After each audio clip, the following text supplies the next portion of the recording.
welcome to this week's edition of Kevin's Garage, the novice's approach to building my Factory 5 Roadster.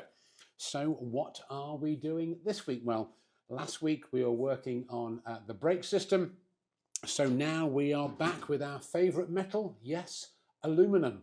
So what we're going to be fitting is the floor sections all around the cockpit for both the passenger and the driver. So I'm going to take you through the first panel in a little bit of detail. Again, similar process as we went through with the passenger footbox. I'll show you that, then I'll complete the rest, and then we'll have a little bit of a review at the end, and we'll talk about lessons learned. Okay, so let's get started, and to do that, we're probably going to go to Kevin Cam. Right, so we're on Kevin Cam, so let's take a look at the passenger footbox. So I'll just maybe zoom out for a second. You can see I've just dry fitted it at this stage. There's the label that I had on just to identify what I actually was talking about.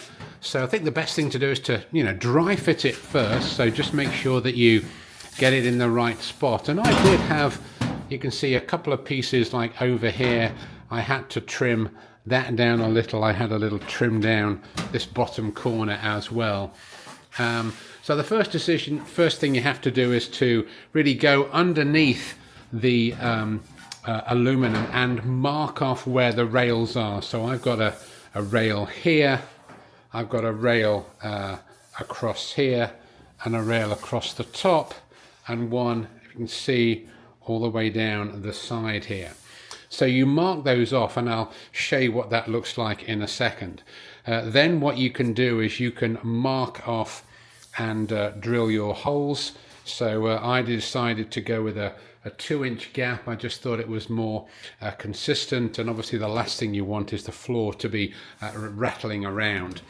One important point to note at this stage, so while you drill the base, you leave this little flange here and this little flange, so you mark it off, but you don't drill it at this stage, and you don't do anything over here yet. So that's the dry fit, and I'll take it up onto the bench, show you what it looks like, and then we'll prepare to get it fitted. Alrighty. Okay, so we've got the base of the passenger seating area out of the car again.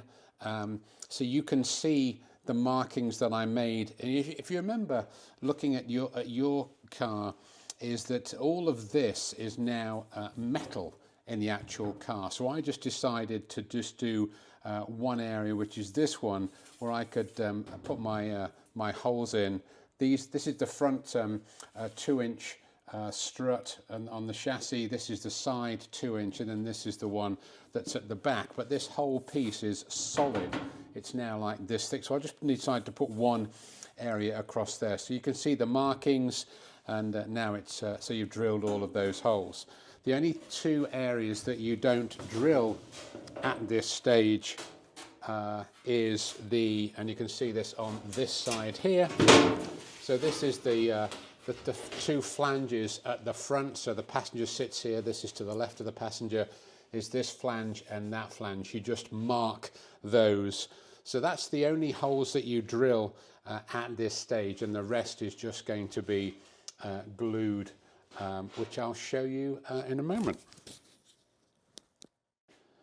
Okay, so we've put our silicon down, so you need to put obviously it all over the base where the aluminum will touch, even on the main round part of the chassis and on the side as well, even though that's not going to be drilled at this stage. So that's what it looks like. Now we'll put the aluminum in, and then we'll start drilling and putting the rivets in.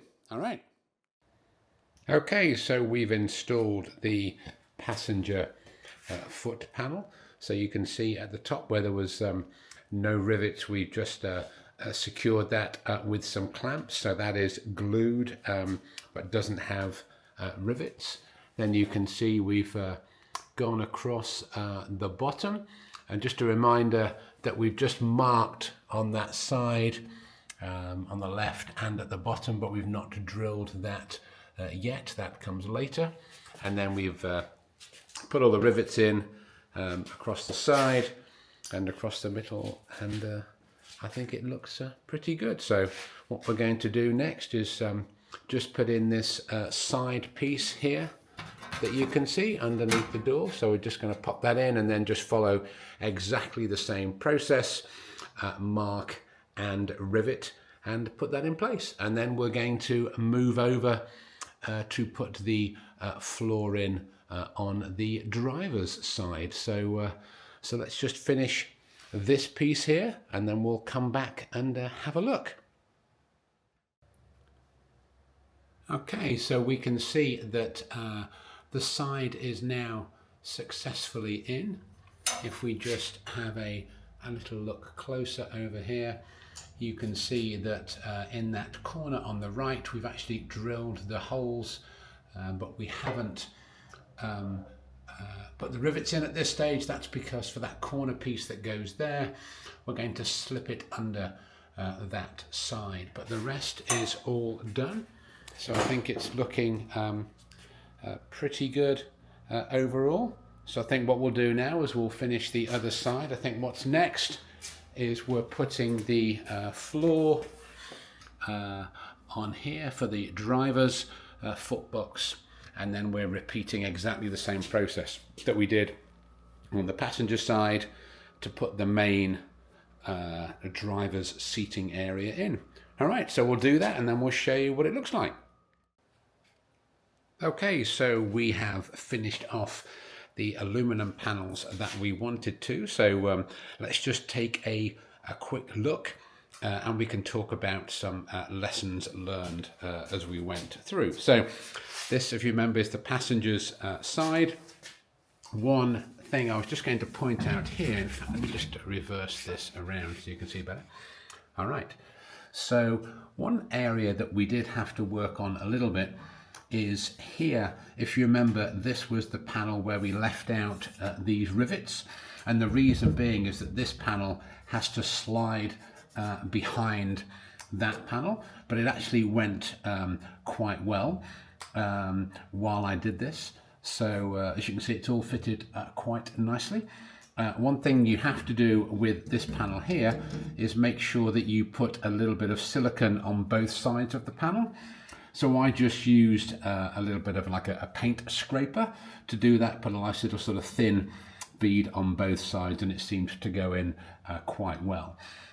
What I also did, and this panel is an example, is that when I'd marked out all the holes and dry fitted it, I actually marked and actually fitted and actually drilled a lot of the holes while the panel was dry fitted. So I put a couple of I've drilled maybe one hole on both sides, one at top of the bottom, put a cleco in, and then drilled the rest. I just found that it gave me a better fit overall. Let me just go around to this panel. So these three panels at the back of the main sort of above the drive shaft at the back of the cockpit were fairly straightforward. The top panel was pretty straightforward. I did mess up a little on the middle on this panel here. Again, you have to bend it a little. It has to tuck round the back, which is fine, and it went in quite well. You know, bear in mind that these panels are sort of hand bent, so you do have to bend them a little. But I'll just show you round this side where I messed up a little, which because I think it's a good lesson. So over here, what I actually did, if you look here, is I drilled the hole for this rivet too low. I just sort of put it in the middle rather than thinking where the tab was. So clearly I learned for the other side and lifted it up a little. So again, just take care and make sure that you sort of measure twice and rivet once, so to speak. There was a few times that I was riveting 2 or 3 times. And of course, the good thing about rivets is if you make a mistake, then of course you can just drill it out and pop it out. Okay.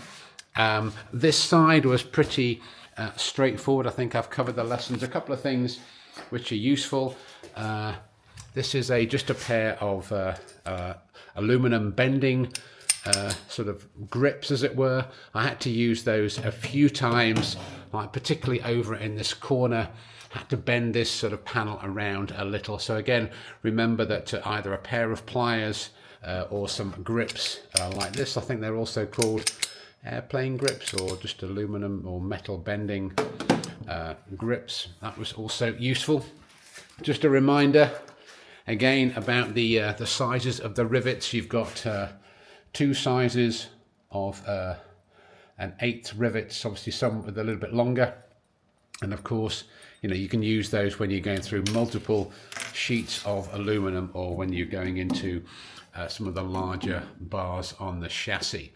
One comment on, as you can see, when I put the driver footbox in, there's a little bit of a sort of, you know, air at the bottom. That's just how the panels come. I wouldn't worry too much about that.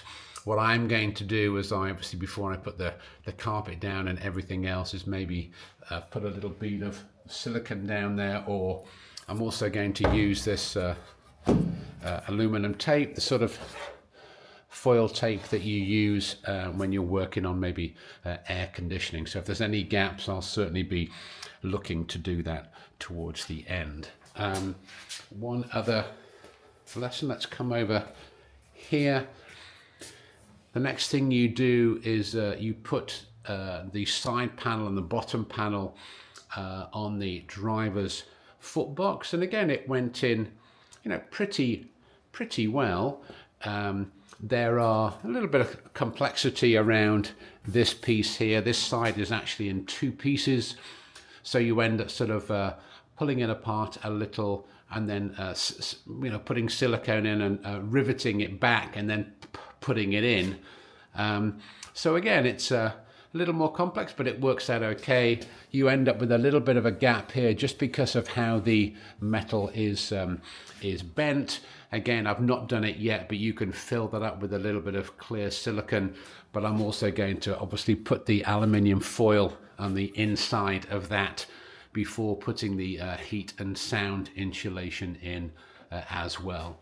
You've got another piece down here where you need to use the scraper and put some silicone on both sides of this piece of metal before putting it in, and drilling and riveting. I also had a bit of an issue here when mine came. This was all sort of messed up a little, so I had to sort of configure that and re-drill some of the holes, but I think it came out quite well in the end. So the only panel I've not finished yet, because I've still got some work to do on the hydraulic clutch, which goes in here, is this panel. And you can see, here's one of the issues I have to face, is that I've just put some Clecos in to the holes that were already there, and you can see mine is doesn't quite fit here properly, and is out a little bit at the bottom, and is also sort of bent a little bit here. And again, this is to be expected. And also my holes were a little close to the top. These were the ones that were put in by Factory 5 before it was delivered. So I've just got to work out how to make that work. Again, this comes in 2 pieces, but it's pretty straightforward to do that side. So overall, I'm quite pleased with the panels. I just kept mine as raw aluminum. There's obviously a few scratches on them where I've been working, but obviously all of this is going to be covered. But I have been sort of rubbing it down with acetone a little to keep it a little cleaner. All right, so that's pretty much it for this edition of Kevin's Garage. I think next time we are turning our attention to the gas lines. And I've already worked out, I think I may have made a couple of errors in what I did before, so I'm hopefully going to rectify them. So until then, if you're enjoying the content, please like and subscribe. All right, thanks a lot, and that's it for this week.